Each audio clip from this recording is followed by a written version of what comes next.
नमस्कार साथियों, मैं हूं जोगिंदर सिंह और आप देख रहे हैं चंडीगढ़ कॉरिडोर। और आज है दिनांक 30/8/2025 यानी कि 30 अगस्त 2025 दिन है शनिवार का। और जैसा कि हॉट टॉपिक बना हुआ है, राहुल गांधी जी की वोटर अधिकार यात्रा बिहार में चली हुई है। उसी की कंटिन्यूटी में हम भी अपने आप को आगे ये लेकर के आए हैं वीडियो। जैसा कि आप ये देख पा रहे हैं मेरे वीडियो में, ये ऐसा क्या हो गया है जो राहुल गांधी जी ने के पीछे बिहार की जनता इस कदर बावली हो गई है एक तरह से। और बच्चे से लेकर बूढ़े तक सब कुछ सड़क पर आ गया है उनको छूने के लिए, उनकी रैली में भाग लेने के लिए।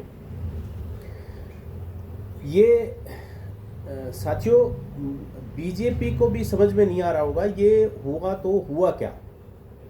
कहते हैं ना कि आदमी को ना जब उसके पास पूरी ताकत हो तो डरना नहीं चाहिए। ये बड़े बूढ़े कह के गए हैं, आप अगर सक्षम हैं और आप शक्तिशाली हो गए हैं फिर आपको डरना नहीं चाहिए। लेकिन बीजेपी ने डरना नहीं छोड़ा। भारी भरकम बीजेपी अपने डर को छुपाते छुपाते कांग्रेस को, लुप्त हो चुकी कांग्रेस को वापस मैदान में ले आई। ये मेरा विश्लेषण है और मैं इस चीज़ को मानता हूँ। इन लोगों को आप सोचो, 2014 में जो कांग्रेस 50 से नीचे सिमट गई और 2019 में फिर वो वहीं उसी के आसपास टहली। आज 2024 में वो 100 के आसपास पहुंच गई। और आज एक साल के बाद लोकसभा के जो चुनाव था वो पिछले साल मई जून में था, तो लगभग एक साल से थोड़ा सा ज़्यादा हुआ है। तो ऐसा क्या हो गया कि जादू की छड़ी मिल गई राहुल गांधी जी को और बीजेपी सत्ते में है। इसमें कुछ भी गुणा भाग की बात नहीं है। वो ये प्योर, जिसको हम कहें मस्तिष्क का खेल है। राहुल गांधी ने अपनी कछुआ चाल चलते हुए उसको अपने टीम को इनकी गतिविधियों पर लगाया और वो इनके हाथ लगा वो फार्मूला, और उसी को इन्होंने राहुल गांधी जी ने पकड़ लिया, उसको वोट चोर गद्दी छोड़ का नारा और बीजेपी के पीछे चिपका दिया। वो सीधा नरेंद्र मोदी जी को टारगेट किए हुए हैं, क्योंकि उनको अच्छे से पता है बीजेपी मोदी के बिना कुछ नहीं है और मोदी को अटैक करना है मतलब बीजेपी तो अपने आप ही साफ हो जानी है। ये उनका स्पष्ट है। और ये किसी को भी लगता है, जो लोग बार बार बोल रहे हैं कि 75 साल में वो रिटायर हो जाएंगे, वो कहीं नहीं जाने वाले भाई। उनकी सत्ता आज जाती हो आज चली जाए, लेकिन वो रिटायर नहीं होंगे। वो डरपोक आदमी है, वो कभी नहीं छोड़ेगा सत्ता को। वो दूसरों के लिए दूसरे लोग जो आडवाणी जी थे और वो इनके बड़े बड़े जो नेता थे बीजेपी के, उनको निपटाना था, इसलिए इसने एक तुर्रा छोड़ दिया। 75 साल के बाद बीजेपी में सब रिटायर होंगे। लेकिन ये कहीं नहीं जाने वाला भाई, क्योंकि इसको पता है ना मेरे बिना बीजेपी चल ही नहीं रहा और मेरे कारण ही बीजेपी है सत्ता में है यहाँ केंद्र में। तो ये क्यों छोड़ेगा? नहीं छोड़ेगा। और अब इसमें आप जैसे जैसे ये क्या बोलते हैं, राहुल गांधी जो ये बोल रहे हैं, एक एक चीज़ का, इतनी छोटी छोटी चीज़ों का खुलासा कर रहे हैं कि बीजेपी ने चुपचाप ऐसा कानून बना दिया कि चुनाव आयोग के खिलाफ या चुनाव आयुक्त के खिलाफ कोई एफआईआर हो ही नहीं सकती। तो अब इसमें ऐसा करने से किसको फायदा होने वाला था? ये तो स्पष्ट है ना कि बीजेपी को फायदा होगा। वो क्योंकि वो सत्ता में तो बीजेपी बैठी है, और कोई भी आप कमिश्नर वहाँ बैठा दीजिए, टीएन सेशन तो दोबारा से वो आने से रहा। और आज का कोई भी अधिकारी है, मुझे नहीं लगता है 140 करोड़ लोगों में से कोई टीएन सेसा बन करके कोई चुनाव आयुक्त बन के आएगा। उसमें आने ये आईएएस ही है, और इनकी जो आईएएस की अधिकतर की हालत ऐसी है कि वो उनको पता है हमारे बगैर नेता पंगु हैं और हम जो करेंगे वही फाइनल है। और उसमें फिर ये चाहे कितने टाँके मारे, कितना चोरी करें, कितना भ्रष्टाचार करें, कितना क्या करें, और नेता को तो कुछ पता नहीं। उसको तो हर समय अपनी एक ही चिंता खाई रहती है कि यार लोग नाराज़ ना हो जाएं, हमारे वोटर ना नाराज़ हो जाएं। ये डर किसी भी सत्ताधारी पार्टी को खा जाएगा, और जो कि आज बीजेपी के पीछे ये चीज़ बिल्कुल लागू होती है, उसको उसका डर खा गया। और ये निश्चित है। ये जिस तरह से बिहार ने राहुल गांधी का साथ दिया है और वो सड़क पर निकल के आई है, तो अब ये पूरी तरह से ये हो चला है। आप किसी भी अन्य राज्य में आप चले जाइए, तो वहाँ भी अगर आप किसी से पूछेंगे ना, अब भाई वोट चोरी कौन करता है, तो कोई भी अब आंख बंद करके बगैर सोचे समझे वो स्पष्ट बोल देगा कि बीजेपी चोरी करती है।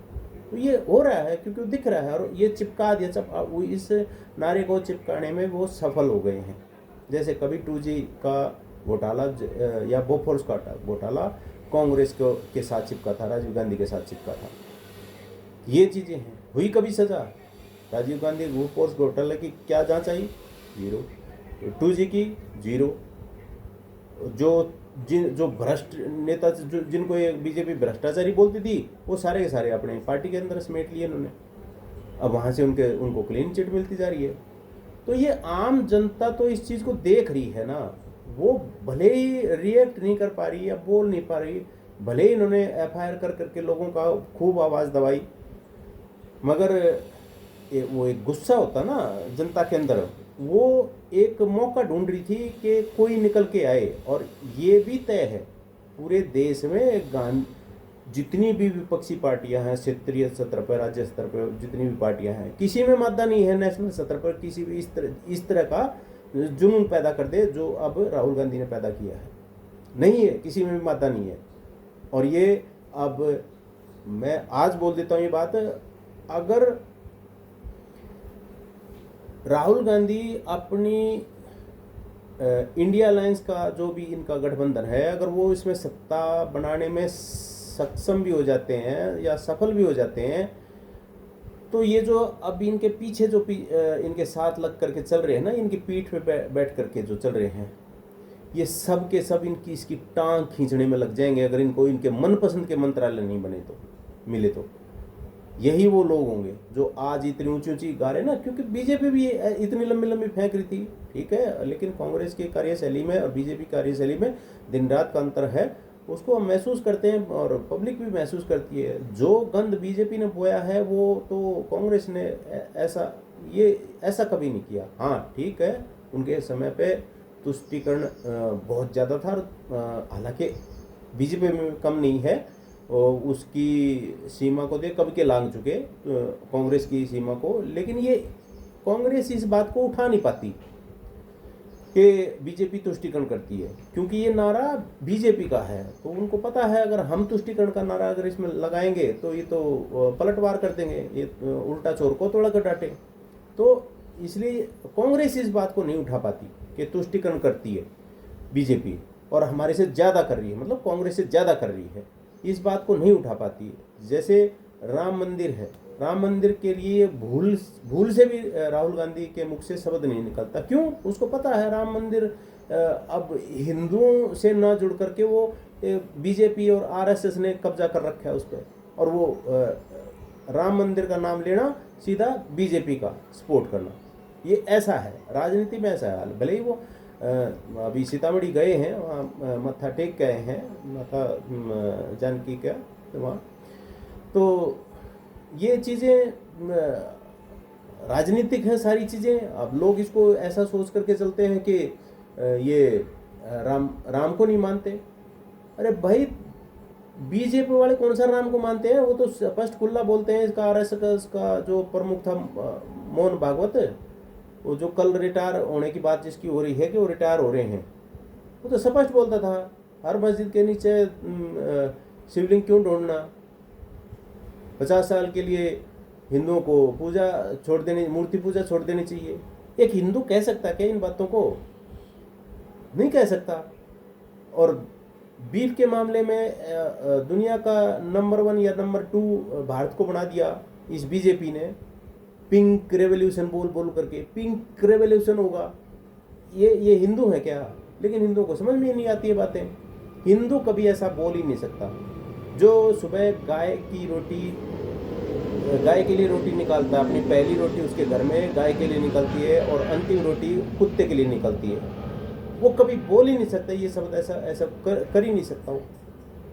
लेकिन क्योंकि ये पूरी तरह से राजनीतिक चीज़ें हो रखी हैं।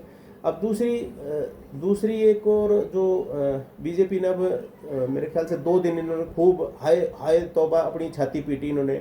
माँ की गाली देता है, माँ की गाली देता है। अरे वो राहुल गांधी ने थोड़ा दी भाई, वो उस पर कोई आ गया बीच में और वो कहा करके उसकी कांग्रेसियों ने कहा भाई इसको जल्दी से जल्दी इसको गिरफ्तार करो उसको। और जब वो पकड़ में आया तो उसका पता चला वो पिंचर लगाने वाला है कोई, और उसने अपने कोई भड़ास निकाली वहाँ करके। लेकिन दूसरी तरफ जब कांग्रेस इस काम के पीछे लगी कि भाई इनका उत्तराखंड का एक बीजेपी का एक पता नहीं जिला अध्यक्ष था या कौन सा अध्यक्ष था इनका, उसने इसको राहुल गांधी की माँ के लिए कितना गंदा शब्द बोल रखा है, वो चल रहा है अब सोशल मीडिया पे पूरा। वो तो कांग्रेस का नहीं निकला वो आदमी तो जो पकड़ा गया है, लेकिन जो ये राहुल की माँ के लिए जो इसने बोला हुआ है वो तो बीजेपी का निकल गया। उसके बाद उस आदमी को बीजेपी ने क्या किया, हटा दिया था क्या पार्टी से? उसका त्याग पत्र ले लिया था क्या? उसको तो टिकट दिया था चुनाव लड़ने के लिए, ये इतना कुछ गंदा बोलने के बाद भी। और फिर रोते हैं, हाय अपनी छाती पीट रहे हैं 2 दिन से बीजेपी वाले। पीटोगे भाई, तुमने तो वो ऐसा दिया है। हम हालांकि मैं ना कांग्रेस की तरफ से ना मैं इसकी तरफ से बीजेपी की तरफ से या मैं किसी की तरफ से भी अगर कोई किसी की माँ बहन की गाली देता मैं उसका समर्थन नहीं करता। गलत है, ये नहीं होना चाहिए, किसी भी सत्र पे नहीं होना चाहिए। चुनावी तौर पर हो चाहे वैसे हो, पड़ोस की में हो, नहीं होना चाहिए, ये चीज़ गलत है। लेकिन बीजेपी ने तो कभी उसको डिनाई करते देखा नहीं, हमने तो कभी देखा नहीं। भाई साहब की तो चुप्पी ऐसी होती है चुप्पी, जैसे वही राहुल वाली बात, जैसे चोर पकड़ा गया, सूख गया, सांप सूंघ गया हो जैसे। इसने कभी, इस बंदे ने कभी मुड़ के ये नहीं कहा, चाहे वो बंगाल में, पश्चिम बंगाल के जब 2022 में जब इलेक्शन हुए थे और उसके बाद से वहाँ जो उनके साथ हिंदुओं के साथ जो वहाँ मारकाट मची और वो वहाँ से पलायन होना शुरू हुआ, कभी बीजेपी के मुख से सुना या इस बीजेपी के आका के मुख से ये सुना कि हम तुम्हारे साथ खड़े हैं, कहीं मत जाओ? या उस समय की, हालांकि आज भी चल रही हो, जो वहाँ की पश्चिम बंगाल सरकार के खिलाफ कोई एक्शन लिया इन्होंने जब वो हिंदू मारे जा रहे थे, हिंदू वहाँ से कटे जा रहे थे? 60 साल की महिला, उसके साथ क्या बर्बरता हुई थी वहाँ, उसका देवता उसके साथ खड़ा था और उसके सामने वो कुकर्म हुआ उसके साथ। कभी खड़े हुए उनके साथ जा करके?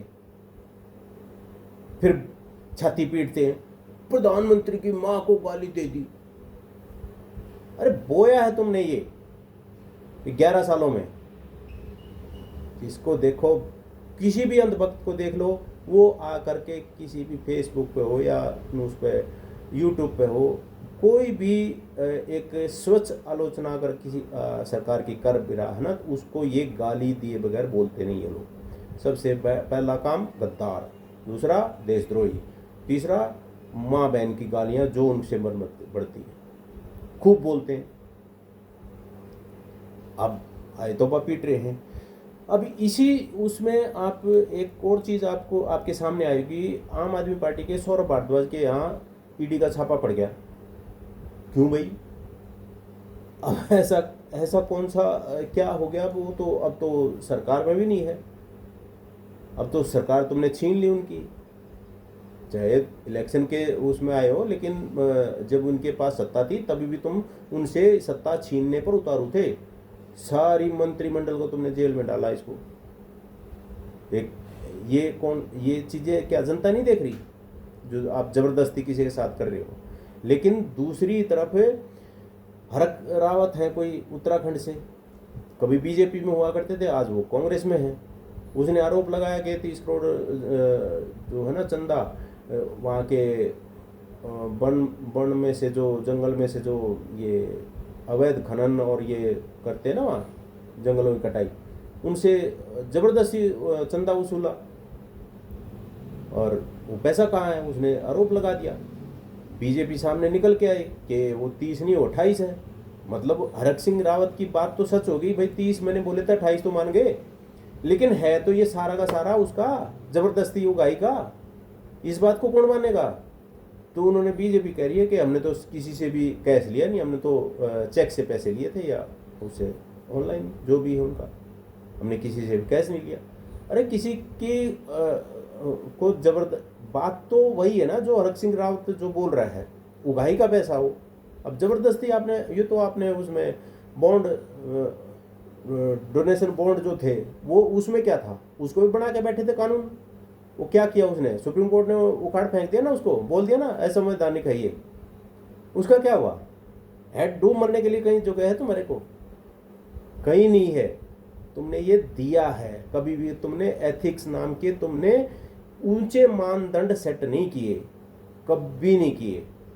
और तुम कितने ढीठ बन करके तुम और इतनी लंबी लंबी बातें आते हो, प्रधानमंत्री की माँ को गाली देते हो,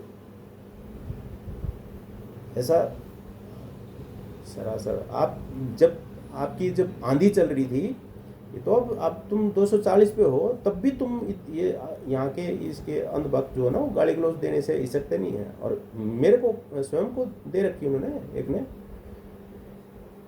तो ऐसा सा करते हैं लोग, जबकि मेरा तो कोई लेना देना नहीं। अभी मैं तो एक बहुत छोटा सा एक साधारण सा आदमी हूँ, मेरे तो वीडियो में लाइक भी नहीं आते, तब भी ये गाली गलौज कर रहे, बताओ।